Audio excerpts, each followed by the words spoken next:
အားလုံးပဲမင်္ဂလာပါ Assassin's Keyboard Teenager Channel ကနေပြန်လည်ကြိုဆိုလိုက်ပါတယ်ဒီနေ့ episode မှာတော့ ADF Design Tutorial လေးကိုလုပ်ပြပေးသွားမှာဖြစ်ပါတယ်ခင်ဗျာ Custom site တွေကနေပြီးတော့ကျွန်တော် social media ကနေ Instagram site လေးကိုယူလိုက်တယ်ပေါ့နော် upload file ထဲမှာကျွန်တော် file ထဲမှာရှိတဲ့ logo လေးကိုထည့်လိုက်တယ် McDonald logo လေးပေါ့နော်ကောင်းထည့်လိုက်တယ်ပြီးတော့ကျွန်တော်ဒီ background color ပြောင်းမယ်ပေါ့နော်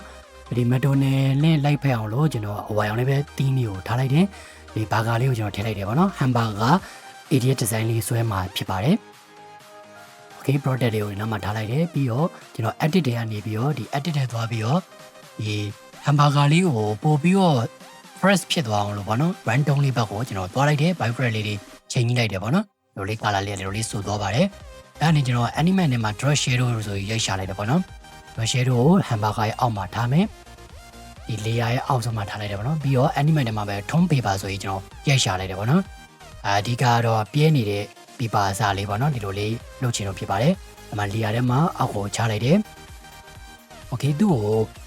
ကသေးချင်တယ်ဒါပေမဲ့အောက်ကလည်းလွတ်နေရဆိုတော့ကျွန်တော် duplicate ပွားပြီးတော့အဲ့လိုလေး flip လုပ်ပြီးတော့ over develop လေးအဲ့လိုအဝါရောင်ဖုံးမအောင်လုပ်လိုက်တယ်ပေါ့နော်ပြီးတော့ layer အောက်ဆုံးမှာထားလိုက်တယ်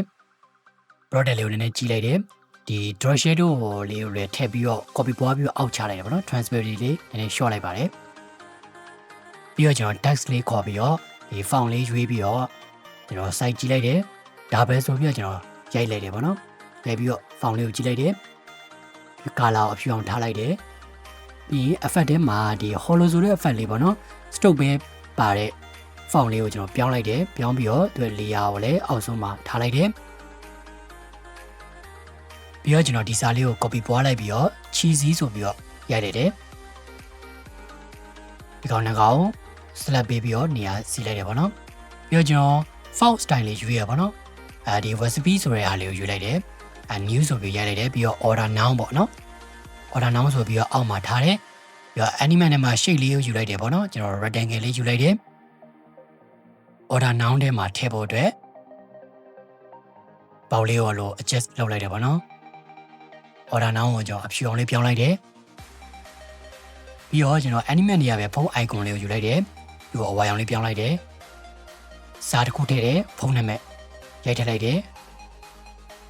font size တီးလိုက်တယ်ပေါ့နော်နောက်တစ်ခါစာရိုက်တယ် free delivery ဆိုပြီးရိုက်လိုက်တယ်ပြီးတော့လေးလောက်အောင်စီလိုက်တယ်ပြီးတော့ animate နဲ့မှာ arrow ဆိုပြီးကျွန်တော်ရိုက်ရှာလိုက်တယ်ပေါ့နော်ဒီလိုကိုင်းနေတဲ့မြားလေးကိုယူလိုက်တယ် 30% off ဆိုပြီးတော့ကျွန်တော်ရိုက်ထည့်လိုက်တယ် font လေးကိုကျွန်တော်အနေနဲ့ပြောင်းလိုက်တယ်ပေါ့နော်ဒီ brush style လေးဖြစ်အောင်လို့ပြောင်းလိုက်တယ်ပြီးတော့ animate နဲ့မှာကျွန်တော် smoke ဆိုပြီးရိုက်ရှာလိုက်တယ်ပေါ့နော်ဒီ hamburger လေးကိုပူပူနွေးနွေးဆိုတဲ့ vibe လေးရအောင်လို့ကျွန်တော်အဲ့လိုအငွေတစ်ထောင်းထောင်းဖြစ်နေတဲ့ပုံစံလို့ပေါ့နော်အဲ့လေးကို opacity နည်းငယ်လျှော့ပြီးတော့ကျွန်တော် crop လိုက်တယ်ပေါ့နော်ဒီနောက်ဆုံးကြံနေအားကတော့ဘာတွေလိုအပ်လဲပေါ့နော်ကျွန်တော်စဉ်းစားတယ်ဒီ Facebook icon လေးကျွန်တော်ထည့်မယ်ပေါ့နော်ထည့်တယ် Instagram icon ထည့်တယ်ပြီးတော့ TikTok icon လေးထည့်တယ်ဒါ social media မှာဒီကနေမှာယူလို့ရရပါလေလောက်တက်လိမ့်မယ်လို့ညွှန်လင်းပါတယ်တခြား tutorial မှာပြန်တွေ့ကြပါမယ်အားလုံးကျေးဇူးတင်ပါတယ်ခင်ဗျာ